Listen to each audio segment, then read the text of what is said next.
Loi numéro 9, remporte la victoire par tes actes, non pas par tes discours. Salut à toi, c'est toujours Bibi pour te servir. J'espère que tu vas bien. Je suis très heureux d'être avec toi aujourd'hui pour parler du livre écrit par Robert Greene et qui s'intitule Power. On va parler de la 9e loi du livre qui nous ordonne de mettre en avant nos actions plutôt que nos paroles. Un triomphe qui est obtenu en haussant le ton, en convainquant par la parole, n'est qu'une victoire à la Pyrrhus. Puisque au passage, tu auras perdu beaucoup trop de plumes, tu auras perdu beaucoup trop de temps et surtout beaucoup trop d'énergie. C'est un petit peu comme les Américains qui gagnent entre guillemets la guerre au Vietnam.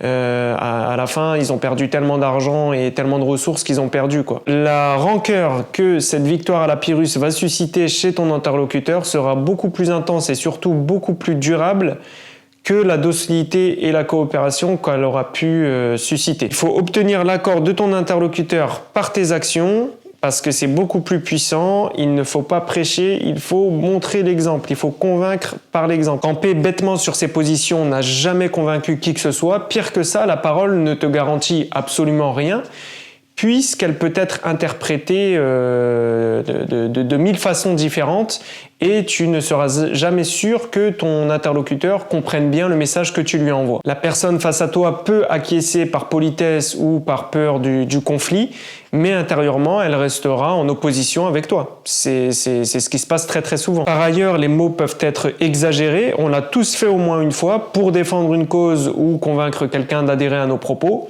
Ils peuvent être ambigus également, ces mots, et ça, on le sait, on en a tous conscience. Ils peuvent aussi changer de sens avec le temps. Ils ont donc beaucoup moins d'impact qu'un acte qui, lui, va rester dans le temps, qui va perdurer et qui est disponible aux yeux et au su de tous. Poser une action concrète est beaucoup plus marquant.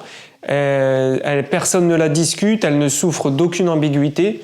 C'est donc beaucoup plus pertinent de faire les choses et ensuite de parler s'il y a lieu de parler. Lorsque tu fais preuve de ce que tu avances par ton action, ton auditeur n'est pas du tout dans le même état d'esprit. Il est beaucoup plus ouvert à la persuasion et il va être beaucoup plus enclin à accepter ce que tu es en train de lui raconter là, puisque tu l'as déjà mis en place. L'auteur termine en nous expliquant que toutes les batailles ne se valent pas, il y a des choses qui sont beaucoup plus importantes que d'autres. Focaliser sur ces dernières et que de toute manière, c'est le temps qui démontre les choses.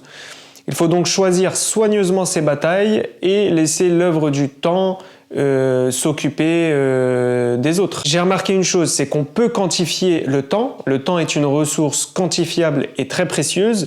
Par contre, on arrive difficilement à quantifier l'énergie disponible et la santé, alors que c'est des deux ressources qui sont au moins aussi précieuses que le temps. Donc, ne perdons pas notre temps, c'est le cas de le dire, en débat stérile, à prouver aux autres que nous avons raison et qu'ils ont tort, puisque la vie est courte et on est tous déjà bientôt morts.